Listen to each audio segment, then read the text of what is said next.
Assalamualaikum warahmatullahi wabarakatuh. Sebelumnya izinkan saya memperkenalkan diri. Perkenalkan, nama saya Talita Del Shifa dengan NIM J0412221126. Di sini saya sebagai perwakilan dari kelompok 1A dari kelas KIM BP1 yang akan menyampaikan tentang tugas mata kuliah SEK atau Senyawa dan Reaksi Kimia Organik dari kelompok kami. Judul yang kami ambil untuk tugas reaksi dari kimia organik ini yaitu pembentukan biodiesel dari minyak nabati. Kelompok kami yaitu kelompok 1A terdiri dari 4 orang, yaitu saya sendiri beserta teman-teman saya yaitu Nurul Fitri Rahmaini, Hanifah Qaula Sadida, serta Yulia Fitri Anda. Pokok pembahasan yang akan kami bahas pada presentasi kali ini yaitu terdiri dari pendahuluan, proses pembuatan, serta mekanisme pembuatan biodiesel dari minyak nabati. Untuk yang pertama yaitu pendahuluan akan dijelaskan oleh saya sendiri yaitu Talita Del Shifa. Biodiesel adalah bahan bakar yang terbuat dari minyak tumbuhan atau lemak hewan. Biodiesel merupakan bahan bakar yang terdiri dari campuran monoalkyl ester yang berasal dari asam lemak dengan rantai yang panjang yang sumbernya dapat diperbaharui dari alam. Biodiesel juga dikenal sebagai bahan bakar yang ramah lingkungan karena menghasilkan emisi gas buangan yang relatif lebih bersih bila dibandingkan dengan solar. Selain itu, penggunaan biodiesel umumnya mudah karena tidak memerlukan modifikasi. Mesin diesel pada umumnya biodiesel dibuat dengan menggunakan dua jenis reaksi, yaitu reaksi esterifikasi dan reaksi transesterifikasi. Kedua reaksi tersebut memiliki karakteristik tersendiri. Penggabungan reaksi esterifikasi dengan reaksi transesterifikasi bertujuan untuk meningkatkan rendemen biodiesel yang dihasilkan. Selanjutnya yaitu proses pembuatan biodiesel. Dalam proses pembuatan biodiesel, kita harus menganalisis terlebih dahulu bahan baku pembuatan biodiesel tersebut. Sebelum dilakukan pretreatment dan pengolahan biodiesel, terlebih dahulu akan dilakukan proses analisis terhadap bahan baku penelitian. Tujuan dari analisis ini adalah untuk mengetahui karakteristik dari minyak goreng bekas dan minyak kelapa yang akan diolah. Karena setiap minyak jelantah dan minyak kelapa memiliki karakteristik yang berbeda-beda. Akibatnya akan berpengaruh pada proses pretreatment bahan baku tersebut. Parameter analisis yang dimaksud adalah angka asam, angka penyambunan, kadar air, dan kandungan FAME atau FAME yang terdapat dalam bahan baku. Selanjutnya akan dilakukan proses pretreatment. Minyak kelapa dan minyak jelantah dicampurkan berdasarkan perbandingan persen volume per volume dalam 200 ml larutan. Dengan perbandingan minyak jelantah dan minyak kelapa adalah sebagai berikut, yaitu 100 banding 0, 75 banding 25, 50 banding 50, 25 banding 75, dan 0 banding 100. Kemudian, campuran minyak diaduk hingga homogen. Setelah itu akan dilakukan proses perhitungan kadar persen FFA dengan cara campuran minyak diambil sebanyak 3 gram, kemudian ditambahkan dengan etanol teknis 95% yang sudah distandarisasikan dengan volume 50 ml. Kemudian ditambahkan indikator pH-PT sebanyak 5 tetes dan dititrasi dengan larutan KOHE etanol 0,1085 N sebagai titran untuk menentukan kadar asam lemak bebas yang terkandung dalam mix minyak dengan perubahan warna dari bening ke merah muda 11. Setelah itu akan dilakukan perhitungan persen FFA palmatik dan persen FFA oleik karena persen FFA. Tujuan perhitungan dari kedua kandungan minyak tersebut adalah agar minyak tersebut dapat menentukan kandungan FAME di dalam biodiesel. Penambahan indikator pH-PT bertujuan untuk menentukan bahwa sampel bersifat asam atau basa. Jika bersifat asam, sampel menjadi bening, sedangkan jika bersifat basa akan menjadi warna merah muda. Selanjutnya akan dijelaskan oleh teman saya yaitu Hanifah Qaula Sadida. Kepada Hanifah saya persilakan. Baik, terima kasih kepada Talita Del Shifa. Berikutnya adalah proses esterifikasi. Proses esterifikasi adalah proses yang dilakukan dengan mencampurkan minyak kelapa, minyak jelantah, dan metanol dengan menggunakan katalis asam. Dan katalis asam yang digunakan di sini adalah H2SO4. Adapun perbandingan volume campuran minyak kelapa dan minyak jelantah sebanyak 200 ml dari perbandingan variasi mix minyak, sedangkan jumlah katalis yang digunakan sebanyak 0,5% dari volume campuran minyak kelapa dan minyak jelantah 200 ml dengan variasi penambahan metanol 38% untuk mix minyak jelantah dan kelapa, 100 mg banding 0 mk dan 30% untuk 75 mg banding 2 mk. Kemudian dimasukkan ke dalam lampu leher 3 yang diisi magnetic stirrer dan dicampurkan dengan campuran metanol dan H2SO4 dan dilakukan pemanasan pada suhu 65 derajat Celcius. Dan pengadukan 400 ml dengan waktu 90 menit untuk perbandingan minyak jelantah dan minyak kelapa 100 mg banding 0 mk dan 60 menit untuk mix minyak 75 mg banding 25 mk. Dan kondisi operasi dijaga agar tidak melebihi suhu 65 derajat Celcius. Setelah itu dilakukan proses dekantasi dengan separator funnel selama 60 menit dan langsung diambil sampel sebanyak 3 gram untuk mengetahui persen FFA yang baru. Setelah 60 menit, minyak dipisahkan dengan gliserol yang dihasilkan dan volume fase atas dan tengah dicatat. Hal yang sama juga dilakukan pada komposisi mix minyak 50 mg banding 50 mk dan 25 mg banding 75 mk dengan komposisi metanol 18 ml dan 29 ml. Selanjutnya ada proses transesterifikasi. Proses transesterifikasi dilakukan pada sebuah lampu leher 3 pada suhu 65 derajat Celcius dengan pemutaran 400 rpm. Awalnya campuran minyak yang ada di bagian atas separator funnel dimasukkan ke dalam lampu leher 3. Adapun pada proses transesterifikasi ini dilakukan dengan katalis basa KOH yang ditimbang 0,9% dari 200 ml dan variasi metanol 20 ml, 21 ml, 25 ml, dan 19 ml.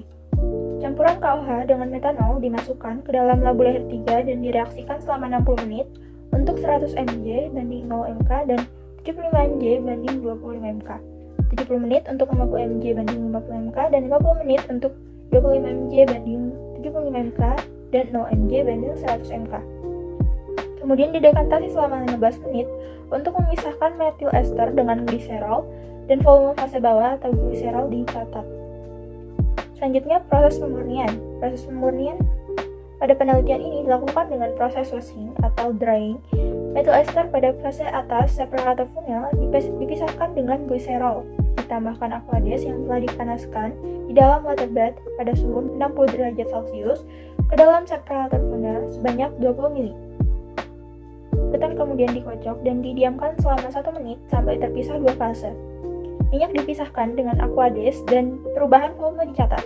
Hal yang sama dilakukan kembali dengan penambahan aqueous sampai fase bawah larutan berubah menjadi bening dari warna keruh kuning dan pH mendekati netral atau pH-nya setara dengan 6. Selanjutnya adalah proses drying di mana minyak yang telah mengandung metil ester dipanaskan dalam glass beaker selama 20 menit sampai air dalam minyak menguap dengan suhu 150 derajat Celcius dan perputaran 300 rpm untuk 75 mg banding 25 mk.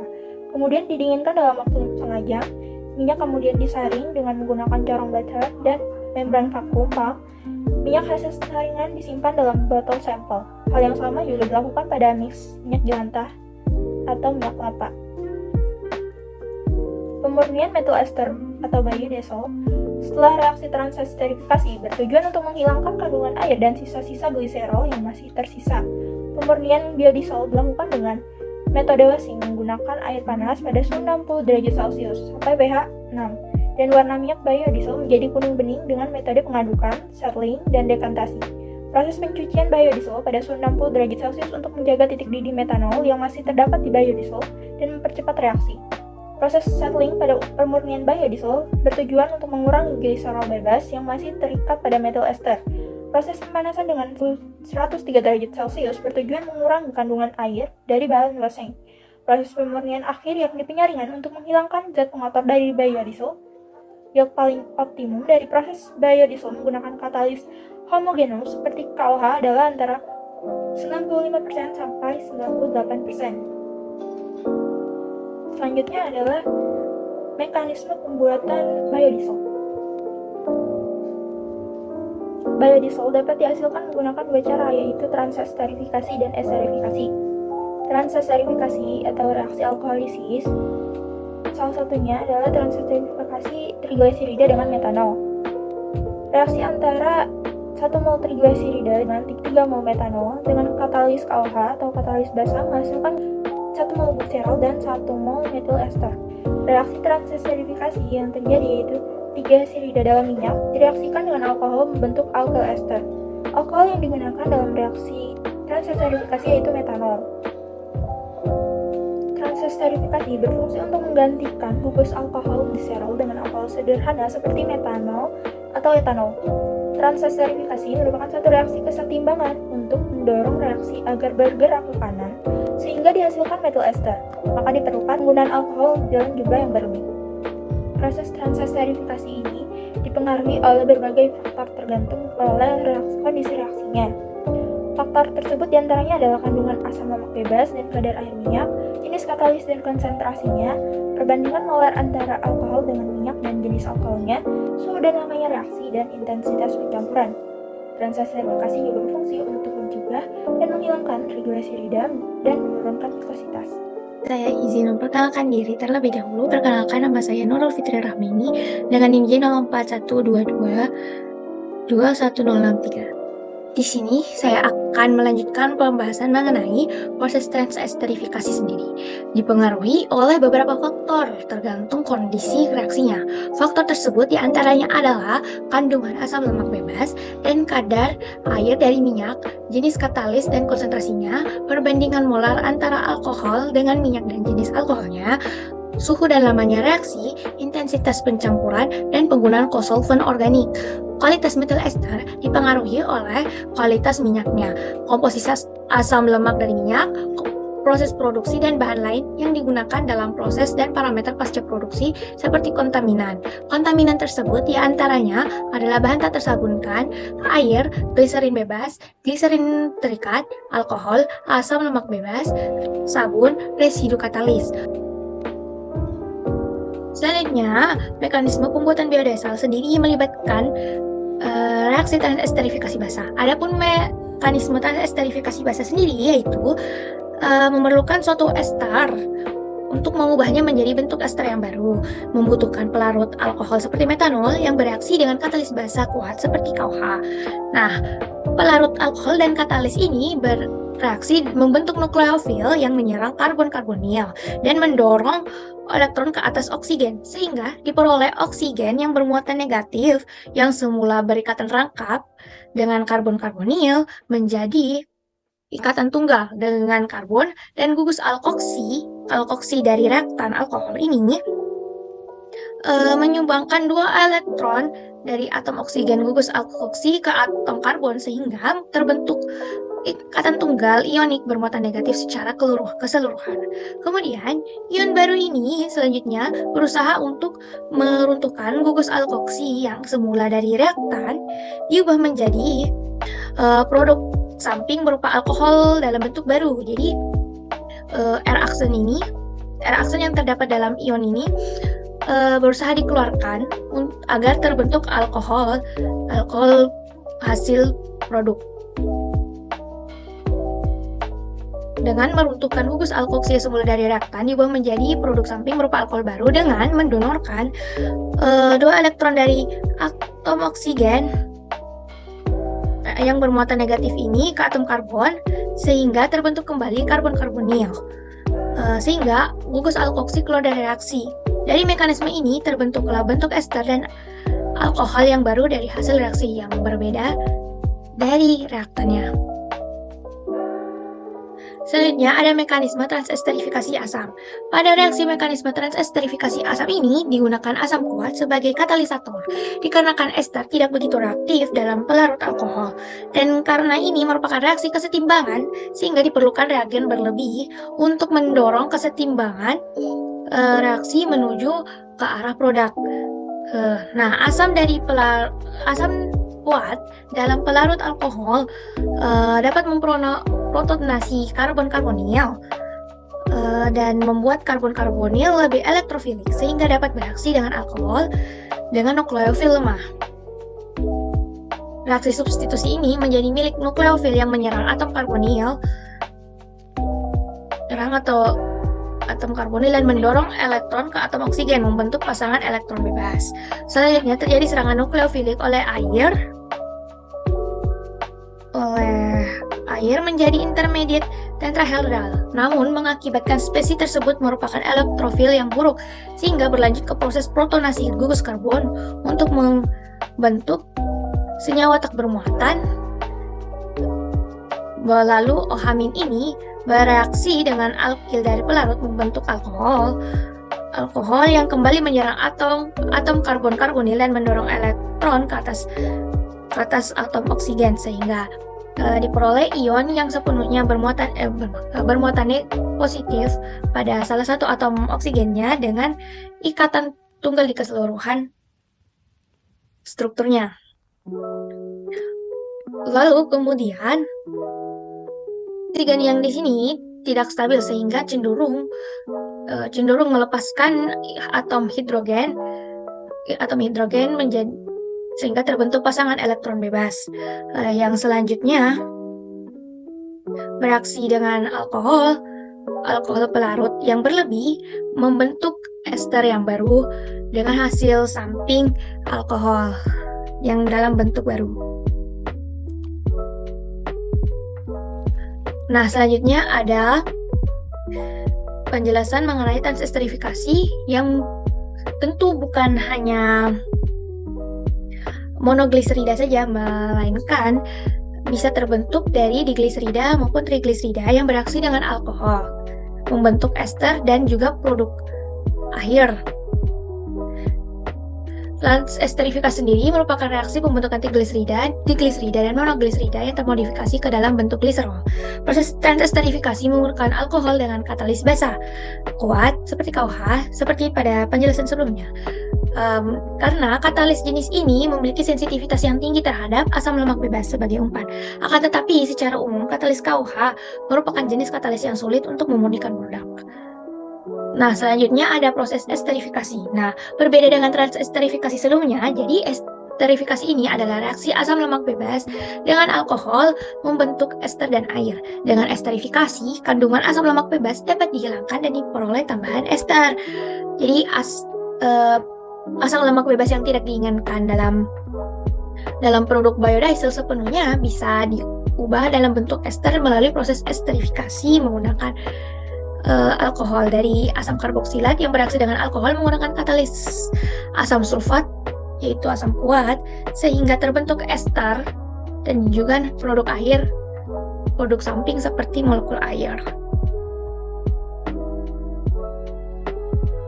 Nah, proses esterifikasi sendiri dilakukan dengan mencampurkan minyak kelapa, minyak jelantah, ataupun berupa minyak nabati lainnya dengan metanol menggunakan bantuan katalis asam kuat seperti asam sulfat. Adapun perbandingan volume campuran minyak nabati sebanyak 200 ml dari perbandingan variasi mix minyak, sedangkan jumlah katalis yang digunakan itu sebesar 0,5% dari volume campuran minyak nabati 200 ml dengan variasi penambahan metanol 38%. Untuk mix minyak nabati dengan perbandingan 100 minyak jelantah banding 0 minyak kelapa dan 30% untuk perbandingan 75 minyak jelantah banding 2 minyak kelapa. Kemudian mix minyak ini dimasukkan ke dalam labu leher 3 yang berisi magnetesterar dan dicampurkan dengan campuran alkohol berupa metanol dan katalis asam kuat berupa asam sulfat dan dilakukan pemanasan pada suhu 650 derajat Celcius dan juga pengadukan 400 rpm dengan waktu 90 menit untuk perbandingan minyak jelantah dengan minyak kelapa 100 banding 0 dan 60 menit untuk mix minyak minyak jelantah berbanding dengan minyak kelapa 75 banding 25 dan kondisi operasi dijaga agar tidak melebihi suhu 650 derajat Celcius. Selain itu dilakukan proses dekantasi dengan separator funnel selama 60 menit dan langsung diambil sampel sebanyak 3 gram untuk mengetahui FFA yang baru. Setelah 60 menit minyak dipisahkan dengan gliserol dan dihasilkan dan volume fase dan tengah fosfolipid dicatat. Hal yang sama juga dilakukan pada komposisi minyak 50 banding 50 minyak jelantah dan minyak kelapa dan 25 banding 75 untuk minyak kelapa dan minyak jelantah dan minyak kelapa dengan posisi metanol 18 ml dan 29 ml. Assalamualaikum warahmatullahi wabarakatuh. Perkenalkan, nama saya Yuni Fitriana dengan NIM J04 12 12 11 28. Oke, selanjutnya saya akan menjelaskan mengenai mekanisme reaksi esterifikasi dengan menggunakan katalis asam. Tahap pertama yaitu pembentukan kation. Misalnya yaitu RCOOH atau asam karboksilat direaksikan dengan katalis. Pada katalis ini akan terjadi pemisahan elektron yang ditarik oleh atom O dari asam karboksilat yang lebih elektronegatif, sehingga atom H pada katalis ini kehilangan elektron, sehingga atom H ini lebih bermuatan positif. Atom H yang terlepas dari katalis sehingga akan terikat dengan asam karboksilat. Masuknya atom H pada asam karboksilat, atom C di produk akan bermuatan positif. Tahap ini disebut dengan pembentukan kation. Tahap kedua yaitu nomor 2, barisan kedua yaitu tahap delokalisasi karbokation. Karboksil oksigen terprotonasi mengalami delokalisasi karbokation untuk membuat karbokation ini lebih elektrofil. Karena karbokation ditinggalkan oleh elektron yang diberikan oleh atom H, selanjutnya atom karbokation ini akan lebih mudah menerima elektron yang berasal dari alkohol. Atom O yang memiliki 2 pasang elektron bebas akan menyumbangkan elektronnya ke asam karboksilat yang telah terprotonasi. Selanjutnya akan dibentuk senyawa ini. Ketika alkohol terikat dengan asam karboksilat, terus elektronnya diberikan kepada atom C yang terprotonasi, maka elektron pada atom O mengalami kekurangan, sehingga atom O ini lebih bermuatan positif. Selanjutnya yaitu tahap 3, barisan ketiga yaitu transfer proton. Pada transfer proton ini dilakukan oleh hidroksil yang kemudian akan lepas dari senyawa. Di sisi kiri ada kekurangan elektron pada atom O, sedangkan di kanan kelebihan pasangan elektron atom O. Yang kiri distabilkan oleh oksigen yang bermuatan positif akan mengambil elektron dari atom H. Sementara atom H yang telah lepas ini akan diambil dan diberikan oleh atom O. Dengan itu, dia akan bermuatan positif. Di sebelah kanan akan bermuatan positif karena pasangan elektronnya telah diberikan ke atom O. Selanjutnya yaitu tahap terakhir. Tahap terakhir ini ketika alkohol primer direaksikan dengan asam karboksilat, kemudian menggunakan katalis asam akan menghasilkan produk ester. Baik, saya akan lanjut mengenai esterifikasi. Esterifikasi adalah tahap konversi dari asam lemak bebas menjadi ester. Esterifikasi ini yaitu mereaksikan asam lemak dengan alkohol. Katalis-katalis yang cocok digunakan pada proses esterifikasi ini yaitu katalis asam. Katalis asam yang kuat seperti asam sulfat, asam sulfonat, asam sulfonat organik atau resin yang penukar kation. Asam-asam tersebut bisa dipilih dalam praktek industri.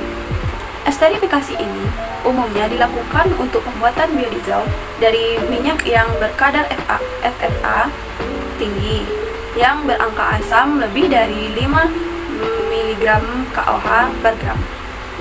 Pada tahap ini, asam lemak bebas akan dikonversikan menjadi metil ester. Tahap esterifikasi biasanya diikuti dengan tahap transesterifikasi. Tetapi sebelum produk esterifikasi diumpankan ke tahap transesterifikasi, air dan bagian terbesar katalis asam yang dikandungnya harus disingkirkan terlebih dahulu.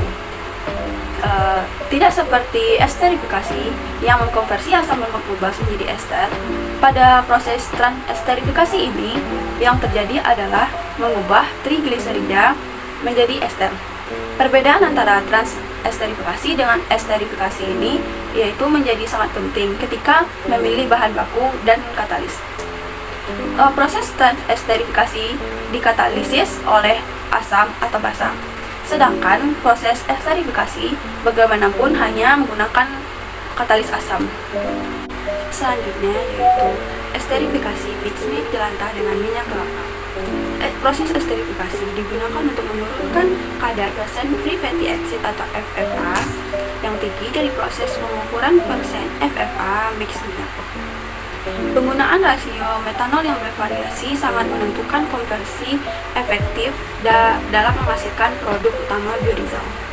Berikut adalah tahap pada proses esterifikasi biodiesel, yaitu asam karboksilat atau RCOOH yang direaksikan dengan alkohol CH3OH atau metanol yang menggunakan katalis asam H2SO4 yang menghasilkan produk CH3COOR atau metil ester dan H2O. Menurut Jing Cheng Ding, proses reaksi esterifikasi berjalan reversibel. Maka penggunaan alkohol haruslah berlebih untuk mencapai reaksi ke arah produk dan menghasilkan produk ester yang sebagai produk utama. Adapun pembentukan kadar FFA ini yang tinggi dikarenakan proses hidrolisis minyak dengan air maupun proses pemanasan yang tinggi. Di samping itu, proses esterifikasi ini selain dapat menurunkan kadar FFA, juga berfungsi untuk menurunkan kandungan impuritas dan air dalam bahan baku. Selanjutnya yaitu proses transesterifikasi mix minyak jelantah dengan minyak kelapa. Proses pembentukan biodiesel berikutnya yaitu transesterifikasi. Transesterifikasi merupakan reaksi pembentukan trigliserida, digliserida, dan monodigliserida yang termodifikasi ke dalam gliserol. Proses transesterifikasi yang menggunakan alkohol dan katalis basa. Menurut Ching Hung Su, katalis basa merupakan jenis katalis yang memiliki sensitivitas tinggi terhadap asam lemak bebas sebagai umpan. Akan tetapi, secara umum, katalis basa merupakan jenis katalis yang sulit untuk memurnikan produk. Menurut Demir Bas, fungsi pelarut ketika direaksikan dengan KOA, metanol memiliki tingkat pH yang akurat, berat jenis yang ideal, dan titik didih yang rendah pada proses batch. Oke, terakhir yaitu reaksi transesterifikasi pada proses ini sebagai berikut. Pertama, trigliserida direaksikan dengan metanol dan menggunakan katalis asam menghasilkan produk metil ester dan digliserida. Kemudian digliserida ini direaksikan dengan metanol dan menggunakan katalis asam menghasilkan metil ester dan monogliserida. Kemudian produk monogliserida ini direaksikan lagi dengan metanol dan dengan katalis asam menghasilkan lagi produk metil ester dan gliserol. Reaksi di atas memperlihatkan bahwa reaksi transesterifikasi ini yaitu reaksi yang reversibel, di mana produk yang terbentuk di akhir adalah produk yang terbentuk adalah metil ester dan gliserol. Keefektifan penggunaan metanol dan waktu reaksi mempengaruhi hasil gliserol, sebagaimana reaksi samping transesterifikasi biodiesel. Baiklah, hanya itu yang dapat saya sampaikan mengenai reaksi transesterifikasi dan reaksi esterifikasi. Demikian presentasi dari kelompok kami. Kami menyadari betul bahwa apa yang kami bawakan jauh dari kata sempurna, maka dari itu kami mohon maaf atas segala kesalahan, kekhilafan, dan kekurangan yang kami sampaikan. Kurang lebihnya mohon dimaafkan, dan wassalamualaikum warahmatullahi wabarakatuh.